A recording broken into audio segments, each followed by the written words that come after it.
सब खां पहिरीं त मां अज़ीज़ मंगीअ खे मुबारक थो ॾियां जो हुन वहंदड़ पहिरें किताब खां पोइ वरी जल्दी ॿियो किताबु आणे ऐं लतीफ़ियात जे हवाले सां जेका फील्ड घणे हद ताईं ख़ाली पई आहे उन में हिकिड़े किताब जो इज़ाफ़ो कयो अथई। अज़ीज़ मंगी भेटाईअ जो नसुली वारस। हिकिड़े दफ़े असां वेठा हुआसीं ॾोकिरीअ, कामरेड हैदर जो वेठो हो हुते, त उन का ॻाल्हि करणु पेई चाही त जेके हिदायत जा वारस आहिनि उहे ध्यानु ॾियनि। त मां सुरकी वेठुसि अॻिते, जी मां ॻाल्हि थो कयां हिदायत जे वारसनि जी। मां चयो हिदायत जो मां बि वारस आहियां, तव्हां ॻाल्हि कयो त छा था चवणु चाहियो। पोइ हुन कुझु सलाहूं रखियूं छपाई जे सिलसिले जूं। हिकिड़ो बसि आम आहे, आदिल बि हिकिड़ी ॻाल्हि रखी शुरूअ में त इहे सुवाल था उभरनि त भेटाई अॼु जे दौर जूं ज़रूरतूं पूरियूं करे सघे थो या न। काफ़ी माण्हू इहे बहस रखंदा आहिनि। इन बहस खे हीअं ॾिसणु खपे त छा उहे सर निसरणु बंदि थी विया आहिनि, छा उहे समुंड जूं ऐं दरिया जूं छोलियूं ख़तमु थी वियूं आहिनि, छा उहा तांग जेका अॻे खणी दरिया जे समुंड जे किनारे ते बि जेको आहे इंतज़ारु कंदियूं हुयूं वणजारनि जो, या सुहिणी जेका कारी करे मारी पई वञे, छा उहे कारियुनि जो मरण ख़तमु थी वियो आहे, छा मियार जे मेलाप जी तड़प ख़तमु थी वई आहे। इन्हनि सभिनी सुवालनि जो जवाबु हिन किताब में हिदायत मंगीअ ॾिनो आहे। ऐं हर मौज़ूअ खे हुन जी वॾी ख़ूबी इहा बि आहे त जंहिं मौज़ूअ खे टच थो करे उन मौज़ूअ खे हितां खणी सिंध हिन सॼे खिते सां मिलाए ऐं दुनिया लेवल ते खणी थो वञे त असां वटि छा थो थिए, दुनिया में छा थो थिए पियो। हिदायत सां असांजूं जेके कचहरियूं थियूं उहे कॾहिं बि विसरी नथियूं सघनि। उन्हनि कचहरियुनि जी सुगंध हिन किताब मां थी अचे। मिसाल तौरु हिकिड़ी कचहरीअ में हिदायत ई साॻियो जुमिलो चयो हो जेको किताब में बि लिखियो अथई। कपूर, इलाची, चंदन ऐं ॿियनि वणनि जो ज़िक्र पढ़ंदे तबियत में हुबकार शामिलु थियो वञे। हिकिड़े हंधि चयो हुअईं, असां माण्हू भेटाईअ जे शहर में सहव बिनसंदा आहियूं। सहव उन नंढड़ी ग़लतीअ खे चइजे जेको कमु माण्हू करे थो पियो उन जो उबतड़ बि न वञे। कमु बि करे थो पियो पर कमु कंदे कंदे उन मां थोरी हिकिड़ी कोताही थी वञे, लाशऊरी तौर उनखे सहव चइबो आहे। नंढड़ी कोताहीअ खे चए थो एतिरी कोताही बि असां बर्दाश्त न करे सघंदा आहियूं जेको भेटाईअ खे जेको ग़लति को पेश करे त। हिकिड़ो पैराग्राफ लिखियो अथई, भेटाईअ जे समूरनि शाइरनि जिन हेल ताईं कलाम जी शरह पे कई आहे, वर करे अलामती शाइरीअ जो ज़िक्र कयो आहे या दास्ताननि जो हुचूर या उन्हनि में बि अलामतूं ॻोल्हियूं अथऊं। उन्हनि ख़ुदा जे बंदनि खे तौफ़ीक़ न थी आहे जो ख़ुदि भेटाईअ जे कलाम अंदरि ॻोल्हण जी कोशिशि कनि। इहे जेके अलामतूं माण्हू कढी ऐं भेटाईअ खे ज़मीन खां परे करे छिनी धार करे था बीहारनि, उन्हनि खे सख़्तु लफ़्ज़नि में निजो अथई। ऐं मां सम्झां थो त हीउ जेको किताबु आहे उन्हनि जे लाइ जवाबु आहे हिकिड़े क़िस्म जो। किताब जे जेको पहिरियों मज़मून आहे जेको हुन सवाल ॿुधाइण जी कोशिशि कई आहे उन ते घणे खां घणो ज़ोर थो ॾिए। ऐं ख़ासि तौर ते हिकिड़ी ॻाल्हि साम्हूं थी अचे उन में त जेको शाह जमाल जो ज़िक्र थो अचे। हीअ हिकिड़ी तारीख़ आहे, उन जी थोरी दुरुस्ती बि थियणु खपे या उन ते ॿियनि दोस्तनि खे बि दावत आहे त उन ते थोरो या तहक़ीक़ कनि या जन खे ख़बर आहे उन जी थोरी निशानदेही कनि। शाह जमाल जा 3 नाला था मिलनि। हिकिड़ो शाह जमाल उहो आहे जेको शाह करीम जे भर में दफ़न थियलु आहे।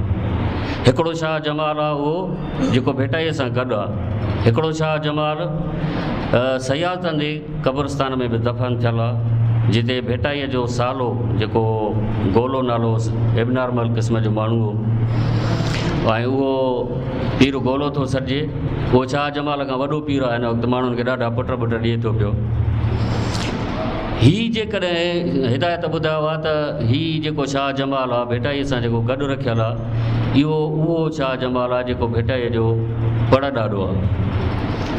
त मुंहिंजे ख़्याल में मां इहा हिकिड़ो अर्ज़ु थो रखां त दोस्त वरी उन ते थोरो ॿुधाइनि त शाह जमाल खां पोइ शाह अब्दुल कुदूस, वरी उन खां बि पोइ जी ॻाल्हि आहे शाह हबीब जॾहिं अचे थो मटियारनि में अची थो वेहे पहिरीं, त हीअ शाह जो भेटाईअ जो जेको पड़ ॾाढो हो उहो हिते कीअं थो दफ़न थिए। ही त घणो देरि सां आयो आहे मटियारनि में, पोइ उतां वरी उथी लॾे वञी वेठा आहिनि, हुनखे माइटनि शाह हबीब खे न सठो।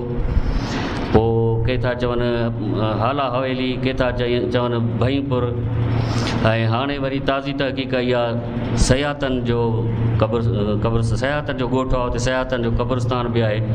उते भेटाईअ जो जेको वॾो भाउ पहिरियों जेको लतीफ़ नाले सां ॼाओ ऐं गुज़ारे वियो, उन जी क़बर बि मिली आहे। त उन खां पोइ थो वञे शाह लतीफ़ कोटड़ी कबीर में रहे, जेको हुनखे मिर्ज़ा लॾाए वञी उते विहारे थो। ऐं पहिरियों माण्हू जेको गुज़ारे वियो आहे भेटाईअ जो रिश्तेदार, उहो शाह हबीब आहे, जंहिंखे खणाए अची थो भेट ते रखे। मुंहिंजे ख़्याल में त इहो पहिरियों माण्हू आहे, ऐं उन खां पोइ इहो सिलसिलो हिते क़ब्रस्तान थो ठहे, या जेके पोइ भेटाईअ खां पोइ जा जेके आहिनि रिश्तेदार उते दफ़न जेके गुज़ारे वञनि था, उते दफ़न थींदा था वञनि। त इहो हिकिड़ी तारीख़ी दुरुस्तगी थियणु खपे। ऐं भेटाई जे सवाल जे हवाले सां बि अजीब हिकिड़ो ॿुधाईंदा आहिनि, भेटाई वियो बसि चीच पकिड़े, ऐं जंहिंजी चीच सैद जे हथ में तंहिंखे लहर न लोॾो, हितां इश्क शुरू थी वियो। इहा बि सम्झण जहिड़ी ॻाल्हि आहे त ईअं तड़े खड़े जेको आहे ईअं इश्क थी वियो, ऐं एॾो इश्क थी वियो जो भेटाई बरमो कयो, जर जंगल 3 साल गुम थी वियो न। उनखे थोरो ॿिए तरीक़े सां ॾिसणु खपे।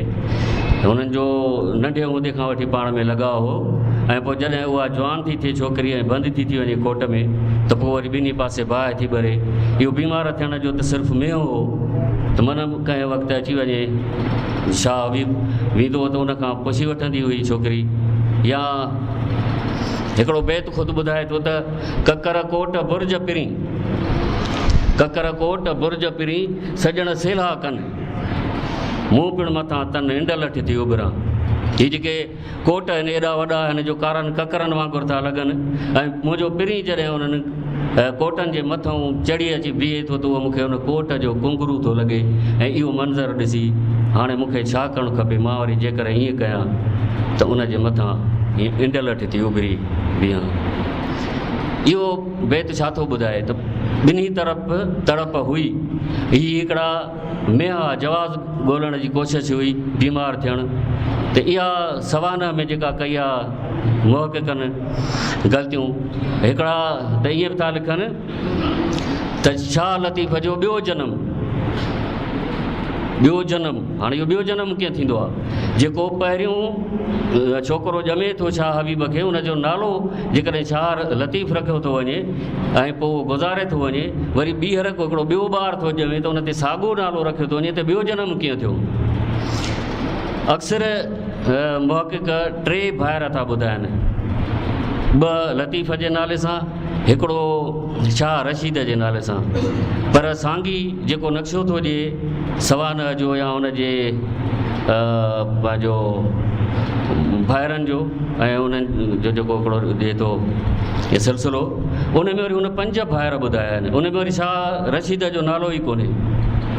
ऐं इहा बि अॼु ताईं पकी तरह ख़बर न पइजी सघी आहे त जेको भाइटे जो बि पुटु था चवनि, जेको शाह लतीफ़ सां गॾु रखियलु आहे, इहो कहिड़े जेको आहे सो भेटाईअ जे भाइटे जो पुटु हो, या उहो ख़ुदि जेको आहे कहिड़े भाउ जो सिलसिलो शाह सईद था लिखनि, हिकिड़ा शाह रशीद था लिखनि। सो इहे कुझु ॻाल्हियूं आहिनि जंहिं ते दोस्तनि खे कुझु करणु खपे। आख़िर में जेतिरो किताब जो जस मां ॾियां थो हुनखे अज़ीज़ मंगीअ खे, ओतिरो अज़ीज़ मंगीअ ते थोरी तनक़ीद बि कयां थो त किताब में प्रूफनि जूं ॾाढियूं ग़लतियूं रहिजी वियूं आहिनि। ऐं ख़ासि तौर ते तव्हां सोणी वारो त पढ़ी ॾिसो हिसो, बेतन जूं सिटुनि जूं सिटूं ग़लति आहिनि। ऐं माण्हू त ज़ाहिर आहे त भेटाई हिन जो हिदायत जो नालो अॻियां रखी ऐं पढ़ंदा न हुनखे त ॾिसंदा त हेतिरियूं जेके ग़लतियूं उहे हिदायत करे ई नथो सघे। त इहो साल लॻा आहिनि किताब खे छपाई जे हेठि हुयो, काफ़ी वक़्तु लॻो हो ऐं पोइ बि हेतिरियूं ग़लतियूं रहिजी वियूं आहिनि। त हुकुम करे हा, असांखे हुकुम करे हा, हुन छोकिरनि जे हवाले करे छॾियो, हुन पाण में लिखियो अथई हुन में अज़ीज़ त उहे जेके शागिर्द हुआ हुन जा कातिब वारे जा कंपोज़र जा जेके उहे शागिर्द हुआ उन्हनि जे हवाले करे छॾियो ऐं कमु जन उहे ॾाढियूं ग़लतियूं कयूं आहिनि। इहो ॾाढो किताब में जेका आहे कोताही रहिजी वई आहे। तव्हां सभिनी जी